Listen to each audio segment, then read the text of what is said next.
Uzķēršam, preparējam, aizšujam. Tāda ir mēdīju anatomija.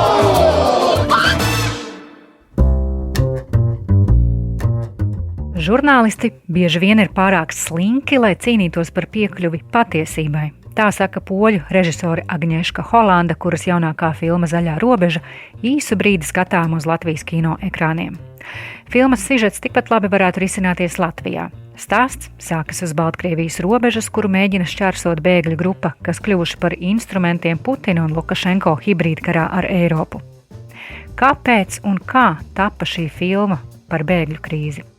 Par to šajā mēdīju anatomijā es, Zane Ozoliņa, runāju ar filmas režisori Agņešku Holandu. As I've heard that you were watching the politicians denying access to the border and decided if you don't want us to see what is happening, I'm going to show it. Yeah, this was the main personal filmmaking motivation. When the situation, the crisis started, I knew, of course, that that is the way Putin and Lukashenko try to destabilize the borders and the situation, political situation in the European Union, using the refugees and migrants who are searching for the new corridors to enter the paradise we are living in so far. But and they used the migrants and the refugees as some kind of the weapons, without totally cynically, without any consideration about their human rights or their interests and so on. And I realized that the Polish government immediately responded in a similar way. It means they started to use the situation and the people who've been somehow victims of that provocation for their own electoral and political means. It means they created the atmosphere of the imminent danger of the attacks, dehumanized those people, telling that they are all terrorists, pedophiles, zoophiles, and so on, and closing quite large zone around of the border to the humanitarian organizations, to the medical organizations, and to all medias. And the pushbacks, which have been legalized by the Polish government against the international law and against Polish constitution, started immediately. And I realized that it becomes somehow the laboratory of the lie, of the propaganda and cruelty, and that the humans' lives, the humans' individual dreams, needs, desires, dignity doesn't matter to anyone. And I did enough of films about 30s and 40s of 20th century to know that if you open the way to that kind of the dehumanization of some race group or national group or any group of the people, it's going down the hill, and the consequences, moral consequences, political consequences, and legal consequences are enormous. So I wanted to give the voice to those who became voiceless by the propaganda from both sides, and give them the faces to show the human dimension of that crisis and of those choices. And on the other hand, I decided that it will be important to show the different perspective of that crisis. I didn't use the political or geopolitical perspective because it's quite obvious and is very present in the official medias and official statements. I wanted to show in the first place the perspective of the refugees, the perspective of the activists who are acting, who are saving our humanity on one side, and on another side they are becomes also the victims of the persecutions and hate speeches coming from the top, and the border guards who suddenly, Polish border guards who've been educated as the guardians of the border and very respected among the population, and suddenly they receive the tasks which they've been not trained for. And the costs, the psychological costs and the moral cost they are paying for that, it's also quite high. So so it's what was my goal to try to capture the totality, or the widest possible spectrum of the individuals and groups who are involved. And in the same time, I know that it is Polish problem, it is a Latvian problem, Lithuanian, because that are the borders which been used by Lukashenko to create that crisis. The Finnish borders now also, but in general, the borders of the all rich world. It means all European exterior borders and American borders with the South, Australian borders, and so on and so on. And that the only reaction to the growing migration issue is the hate, the nationalism, the racism, and the wars. It's not extremely efficient, I think, on the long terms. It's not only inhuman, but it's also not very efficient. I think that most of those people who decide to take the boat and go through Mediterranean or to the Canal La Manche, they know that they can die, but it's not something which is stopping them. Yes, and so many politicians or society in general doesn't try to feel empathy of this, which is surprisingly for me as a Latvian, because we have this long history of us being refugees. How do you feel it? Why doesn't it resonate with Baltics, with Poles? Because we have been in the same place just a few decades ago. We've seen, and you can see it in the Green Border as well, how spontaneous and massive was the positive response to the Ukrainian refugees. It means, the Poles identified it immediately with the Ukrainian refugees. It's much more difficult for them, to identify with the people coming from the faraway countries with the different color of skin and so. And it's not only racism, it's also the ignorance. And it's also the responsibility of the politicians is enormous here. When in 2015, before the elections in Poland, which finally was won by Mr. Kaczynski and Law and Justice, it means nationalistic, populist, right-wing party, they've been using very efficiently the refugee crisis because of the war in Syria, and they've been using to wake up the fears and the hate among the population, the most outrageous words and figures, speaking about the refugees spreading the microbes and parasites, and using practically the Nazi language. And the efficiency of the propaganda was shown by the statistics. 3 months or 4 months before the elections, 67 or 68% of the population was for helping and receiving the refugees from the war in Syria. After that massive propaganda, a few months later, it was only 30%.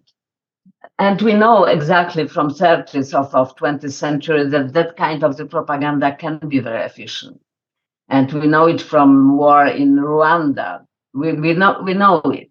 So when the politicians are using that kind of the tool in order to gain the power and please some part of the population, they know very well that they are waking up the demons. But they are doing that because their perspective is not the perspective of decennies. Their perspective is the perspective of the closest elections. And as long as we are supporting that kind of the politicians, it will go to that direction. I don't see the reason to stop it if we are not changing our attitude. I mean, the societies and the media. In your film Green Border, you are telling the story of the refugees, of the border guards, and of activists. How did you find the true stories are not being told? Like there's no memory, no books, no diaries yet, because it's the present continues. I invited two the co-writers, one who is a professional screenwriter with a big experience, and he's an activist himself. And another is a young woman who wrote like 2 scripts before, and who is a mother of 2 young children. And her husband is a doctor who created the organization Medics on the Border. He'd been personally going to the border and helping, the people in very precarious situations sometimes. So they had already their own experiences, and we did very wide research. It was, on the beginning, it was a lot of articles and, and videos even, coming from not directly from the border, but from the, from the different situations. So, and a lot of testimonies, a lot of statements. And we've been talking to everyone we've been able to talk and collected it. It was a mountain of material. So our main goal was to select those who are the most relevant and the most powerful in the same time. And it was very intense work, but quite fast, because in 3 months practically we got the script. After the 1 year took us to collect the money, but it was the fastest made feature film of that kind I did in my lifetime. So yes, it wasn't the books, it was the life who was inspiring us.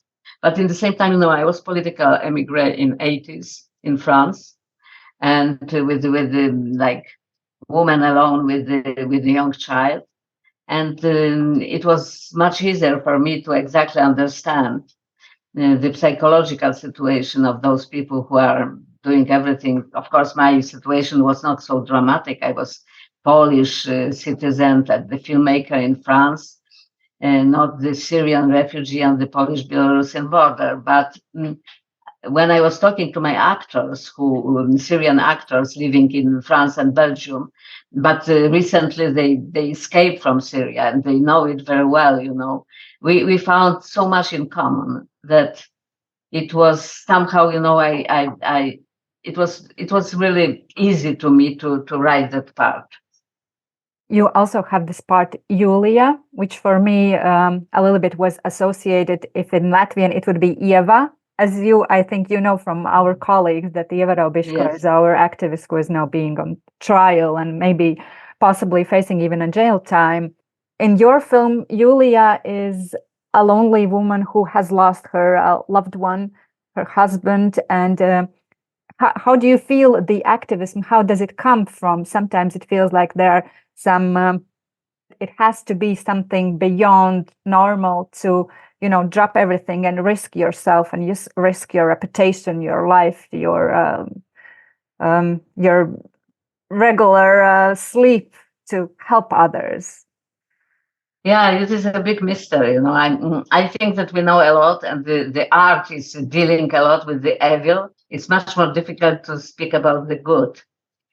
And I don't have the simple answer how it is and why several people has some kind of the gene of empathy and justice, and they just have to do it. And there are many, they are not like few. Only few are doing it not only spontaneously on the occasion, but they are like doing it as a part of the mission.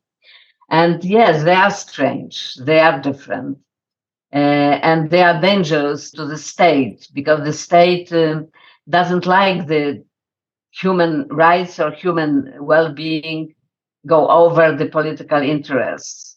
But they are actually the salt of the earth.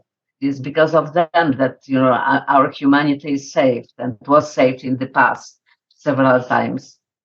How do you think why it's so different when we are looking at people are watching your film and so many criticism has come over your head and from the politicians as well, but you have made several films also to make the audience think about the Holocaust. For example, in Darkness, about a man who was hiding people in the sewer system. And we are moved by these stories. But if we are telling about people helping refugees nowadays, then he would rather be criticized for being for putting the state in danger. Well, it depends really. The reaction to my film is a lot of hate, especially the organized hate coming from the politicians. And it was before the election, so they hoped also to make the profit, by organizing the hate campaign against myself and our film. But I had a lot of incredibly moving and positive reactions.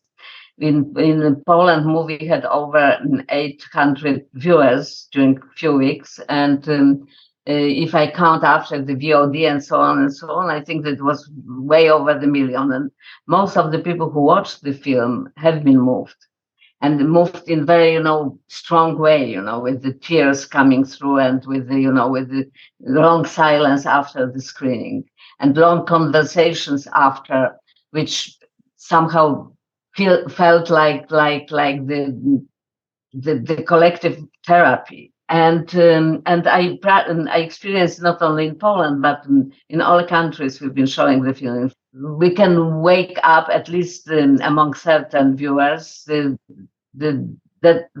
gene of the empathy and the reflection, who we are as human beings, where we are going.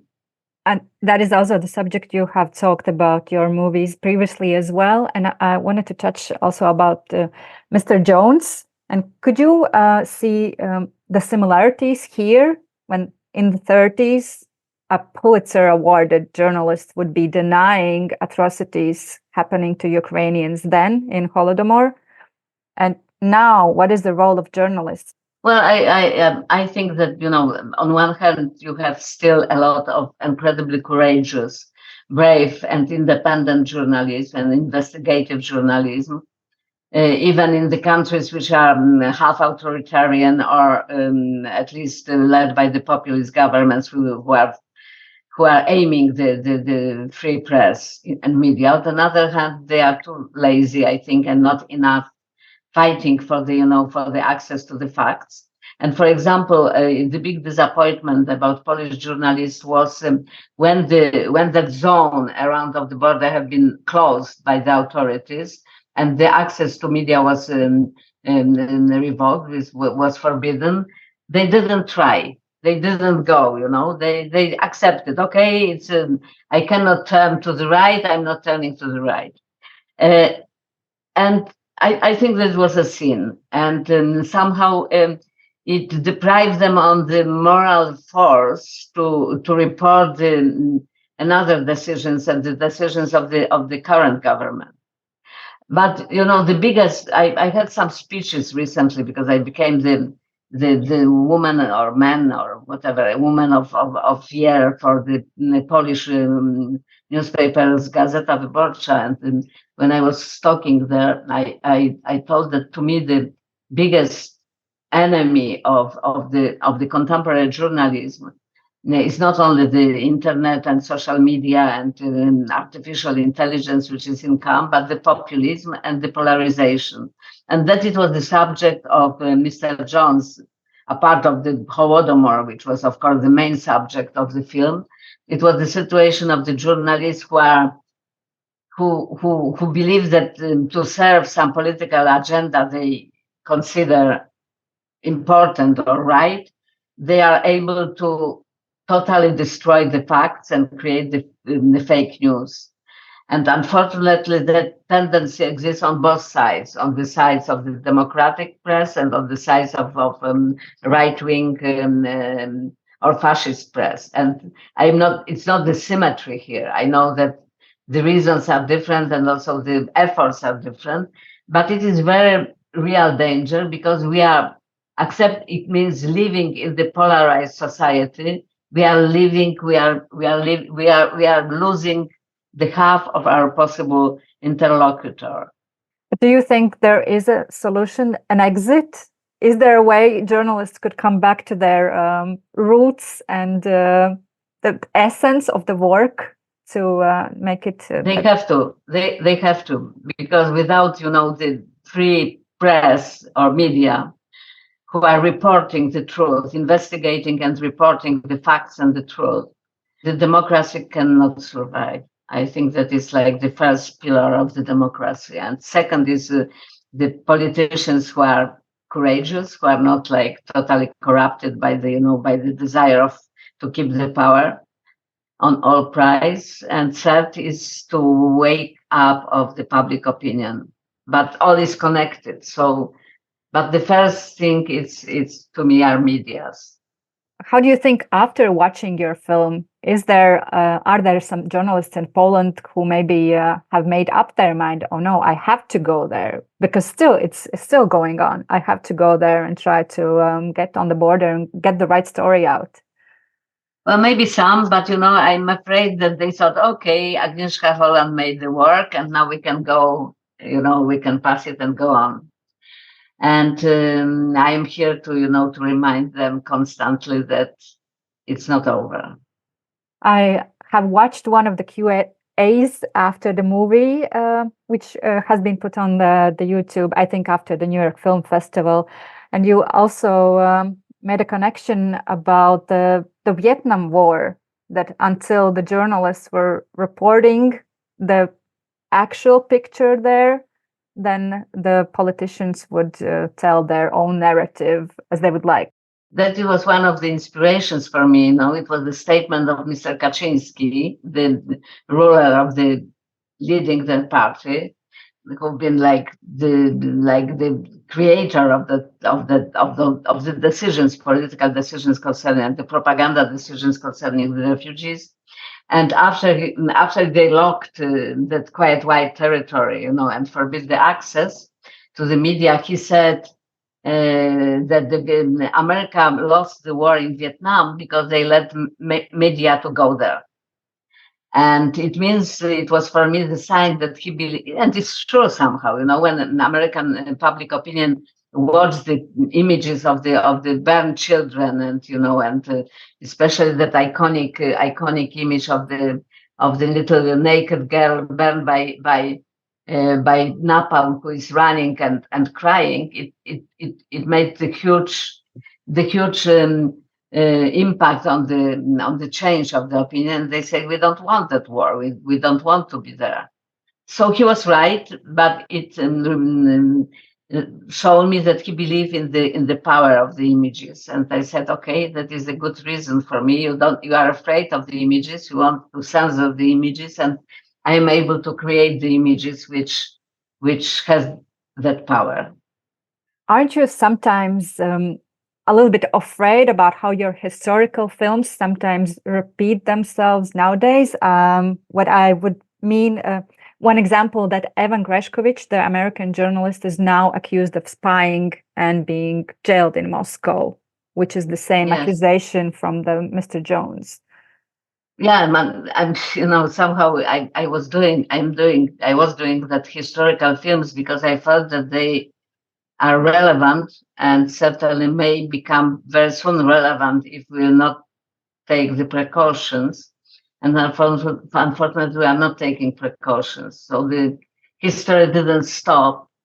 And I considered, that the Second World War and especially the experiences of the mass crimes and the crimes against humanity and Holocaust was somehow, the vaccination against nationalism and racism. And Europe decided that never again, and the unification of Europe, which went slowly but surely during the like 50 years after the Second World War.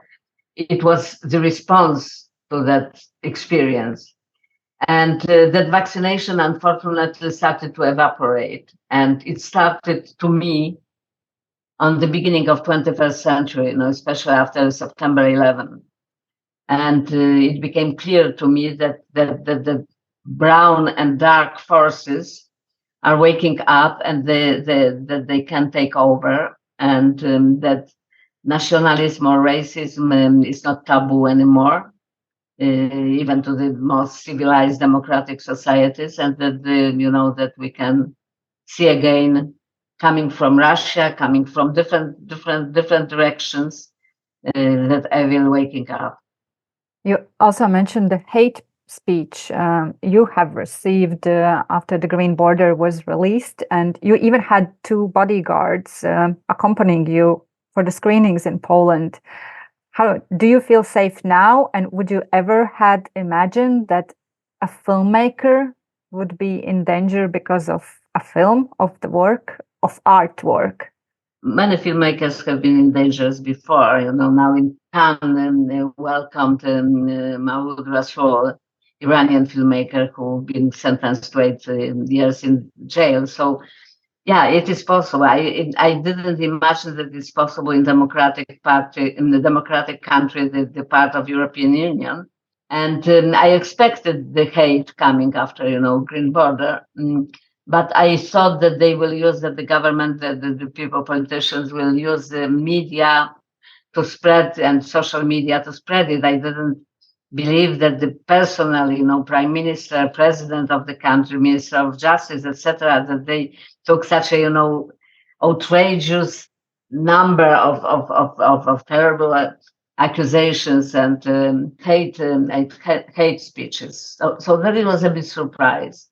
But, when the devaluation of the words made that anything is possible to say by anybody, the accusation of being, Russian, German, I don't know what spy, to being, the hate, the traitor of the country, etc.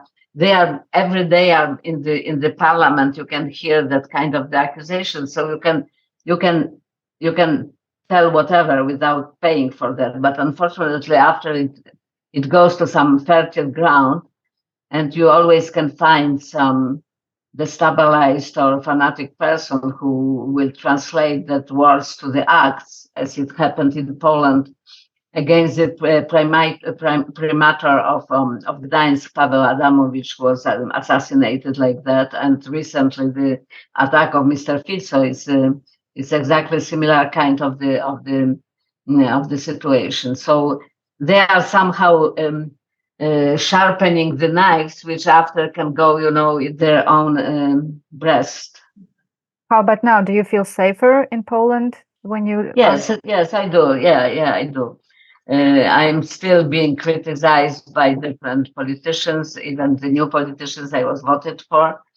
And some part of the population are spreading on the internet some unpleasant commentaries about myself, but the atmosphere is different, and I don't believe. I'm also meeting so much of the support, the signs of support and sympathy, that I feel safe in Poland now.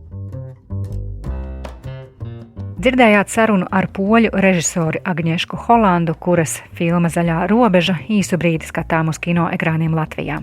Raidījumu veidoja Zane Ozoliņa un Reinis Budze. Uzķēršam, preparējam, aizšujam. Tāda ir mēdīju anatomija.